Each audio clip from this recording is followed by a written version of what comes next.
everyone, my name is Sandy Norton, aka That1KetoChic from That1KetoChic.com. Today I wanted to talk to you guys about the 5 mistakes people make when starting a ketogenic diet. So the reason why I wanted to make this video is because when I first started the keto diet, these were a lot of the things that was happening to me. Like, I was making these mistakes, and so as I got further along in the diet, a lot of people I knew that were starting the keto diet. By the way, the keto diet and the ketogenic diet are the same thing. We just use keto and ketogenic interchangeably, so don't get confused and think, wait, is she still talking about the same thing? Yes, you will hear me say ketogenic or keto quite often.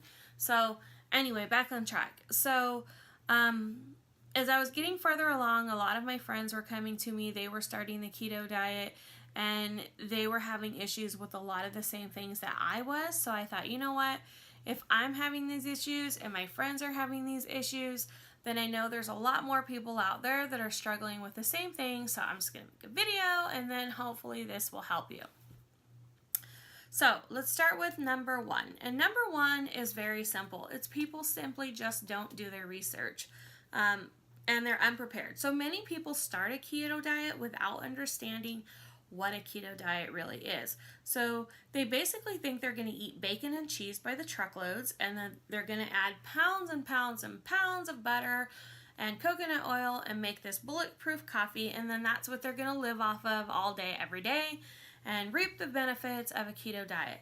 And it just doesn't work that way. And so then what happens is they assume the diet doesn't work. Maybe they get kind of sick. They catch the keto flu, which we'll get into that later. But they end up quitting. And so I just want to stress to you that if you're going to start the diet, if you're going to start the keto diet, remember one thing. Number 1, it's not just a diet. Like, for me and a lot of my friends, it's actually a lifestyle change. It has so many benefits. And so it's actually well worth doing your research and being prepared so that when you do start, you're doing it correctly, and you don't end up getting sick and just calling it quits early. So do your research, talk to people that are doing the diet, find out what they're doing, find out what they're eating. They don't necessarily have to make you a meal plan, because when people make you a meal plan, what happens is then when you're left on your own, you don't know what the hell you're doing. So I would go on Pinterest, look for recipes. There's an amazing site. I think you can Google it, or I can, if I remember, I'll put the link in here somewhere. But it's called Keto Ruled Me.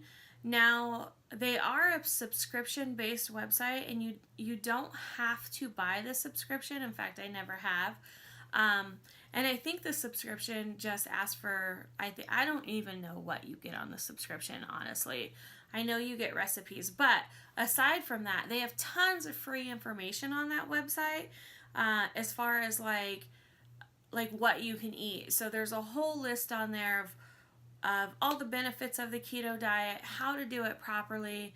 There are tons and tons of information on that site, including the most common list of foods for the keto diet. So, for example, they have a whole list of healthy fats that you can eat. They have a whole list of proteins that you can eat. They have a whole list of ways to get in your carbs.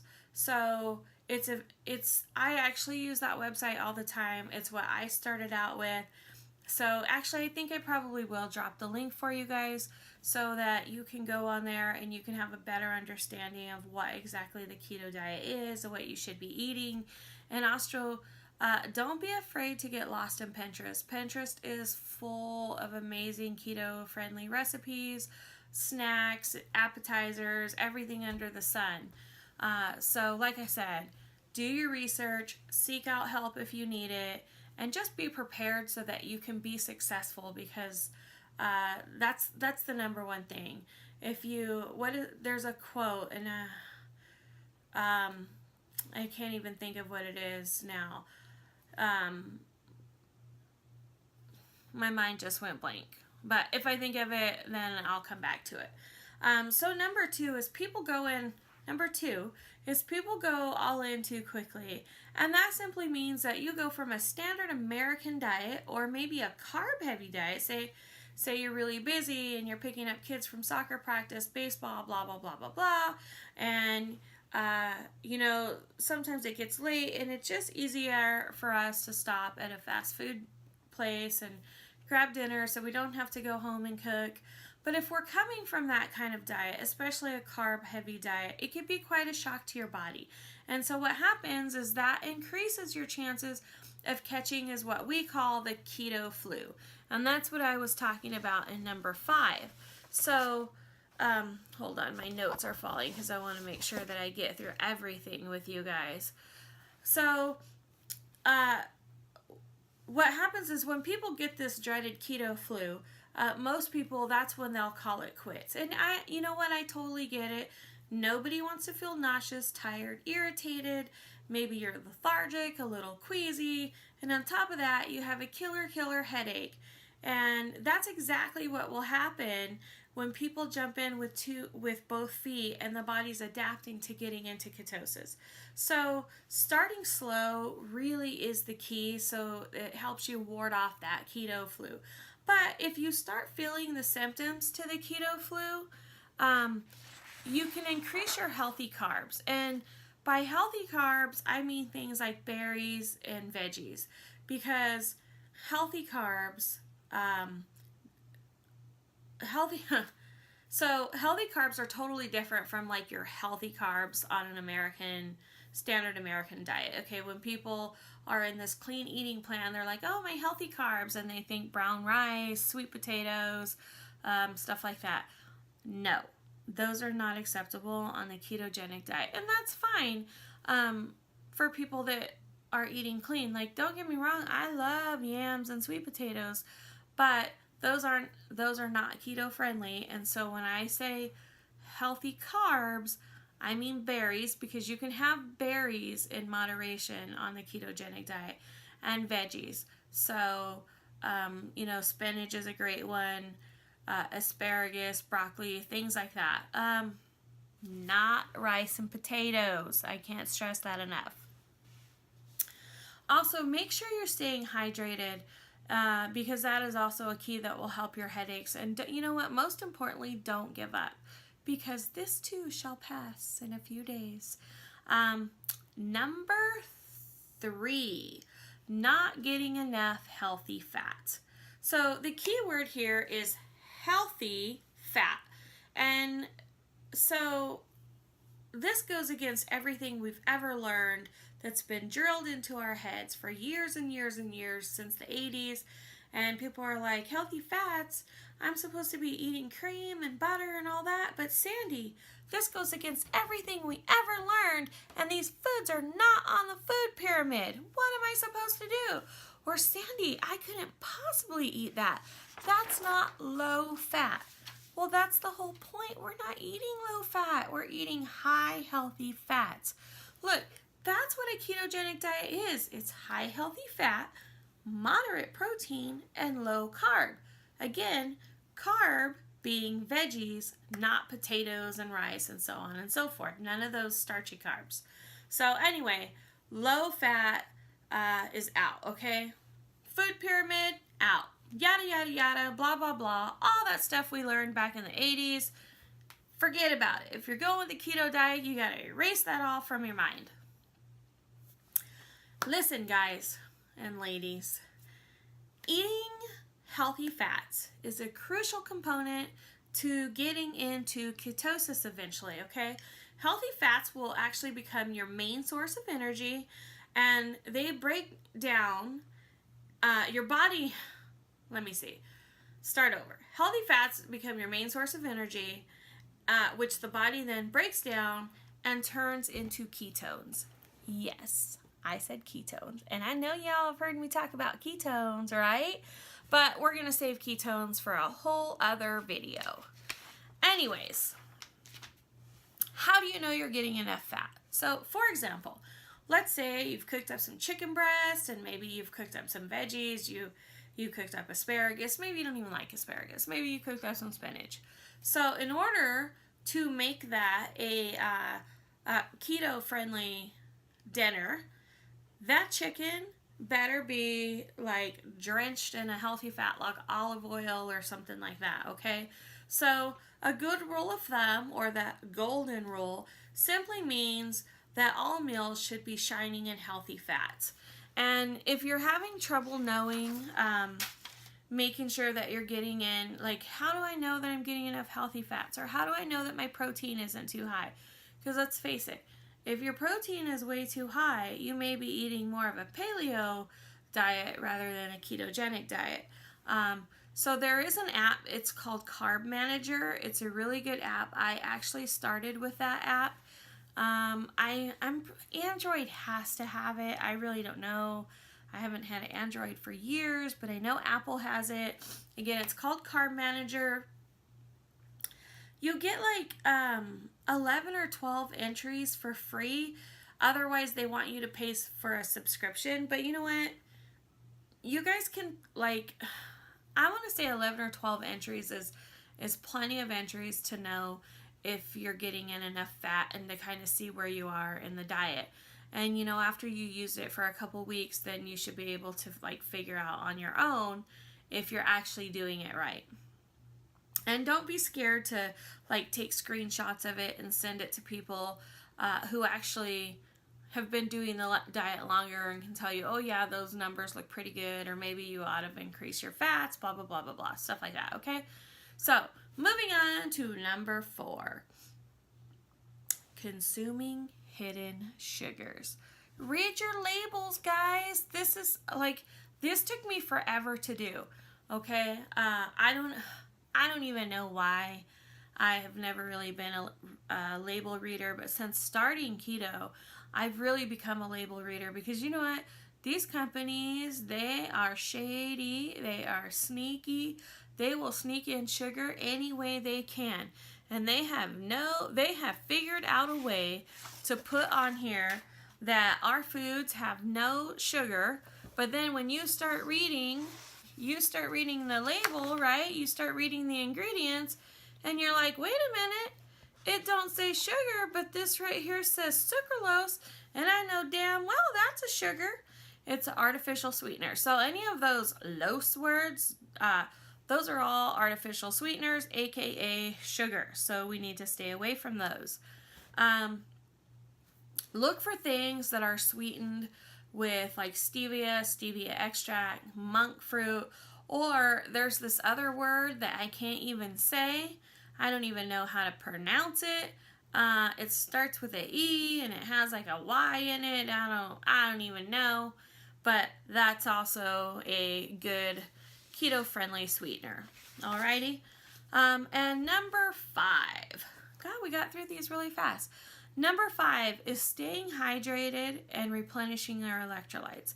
And I honestly should have put this at number 1, because this to me is the most important one. If you're not staying hydrated and you're not replenishing your electrolytes, it can actually get really serious, and we'll talk about that in a minute.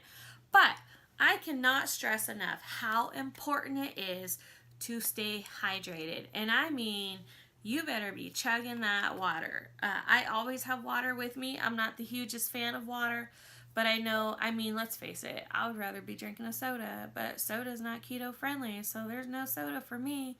And I am a soda fiend. Like, I'm talking, you give me a soda and I'm just like, done. But I can't have soda. I gave soda up, not drinking it. It's been very hard for me. You know, people say, oh, Sandy, drink diet, or just have one every now and then. I cannot. It's all or nothing with soda, and I just can't have it. So I have to drink water. And I need to drink water, because what happens, anyway, I'll get to that in a minute. Hydrate, hydrate, hydrate. You keep drinking that water. When you think that you can't possibly drink any more water, you're like, oh my God, I cannot stop peeing. I'm in the restroom every 5 minutes. I am so annoyed by this. You know what? You better drink more water. You better be drinking water until your pee is clear, and just keep drinking more. Anyway, it's super important that you drink more water. And you may be, like I said, you may be thinking to yourself, I don't want to drink water. Too bad. And here's why. When you follow a ketogenic diet, what happens is our body tends to release more water as opposed to storing it. And our pancreas, and let me tell you guys, you better love your pancreas, because when you have when your pancreas gets angry, it hurts like a mofo. That's a whole other story too.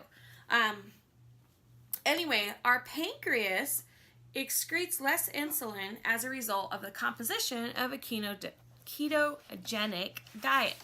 And this leads to hormonal signals telling the kidneys to my notes are falling. Oh my God. So this leads to hormonal signals telling the kidneys to excrete more water and retain less. And also what happens is with the excretion of water, the minerals that are found in water are lost at a higher rate. And what does all that mean? That basically means that you can quickly become dehydrated and depleted of electrolytes. So how do we replenish our electrolytes? So we replenish our electrolytes by adding unrefined pink Himalayan salt to our water. And we can also, there's electrolyte tabs that you can buy. I actually take electrolyte tabs because I don't usually remember to add pink Himalayan salt, or I think even sea salt, to my foods, and I just don't like it in my water, so I choose to take electrolyte tabs. But listen, staying hydrated and replenishing your body with electrolytes is like your body needs that to function properly. And so again, if you're not replenishing the electrolytes and staying hydrated, it could lead to that dreaded keto flu that we talked about. So stay hydrated. I don't know if you guys have noticed, but basically everything leads back to that damn keto flu. And you don't want it because, I want you to succeed. So that's why I keep drilling into your head about the keto flu, because I want you to succeed. So also, make sure you stock up on magnesium and potassium-rich foods like avocados. I know who doesn't love avocados. I mean, if you don't love avocados, I'm not sure we can be friends. But anyway, also spinach is a good one, and pumpkin seeds. Like I said, you can take electrolyte tabs. I can post the ones that I take. They come in a little packet, 2 each in a packet. They're fairly inexpensive. On Amazon, I usually just throw a couple packets in my lunch pail so that I have them at work to take. I take 1 pack a day, and that takes care of it, and I don't get the headaches and blah, blah, blah, blah, blah, blah, blah. So, again, dehydration, electrolyte depletion, it can lead to dry mouth, dizziness, and even heart palpitations. So please stay hydrated. Drink your water, replenish your electrolytes. I want you guys to succeed. There are so many benefits to the ketogenic diet that I can't even talk about it enough, because it seriously changed my life. So again, be prepared before you start this, and when you do start slowly, because it's worth it. And I really want you guys to succeed. Again, make sure you're getting in enough healthy fats. Make sure you're reading the labels and staying hydrated. And those are my 5 things. I'm sure there are plenty more. Everybody's different. Those are my 5. If you found these helpful, please like my video, leave a comment, and don't forget to subscribe to my channel. I hope you guys have an amazing day, and I will talk to you guys later. Bye.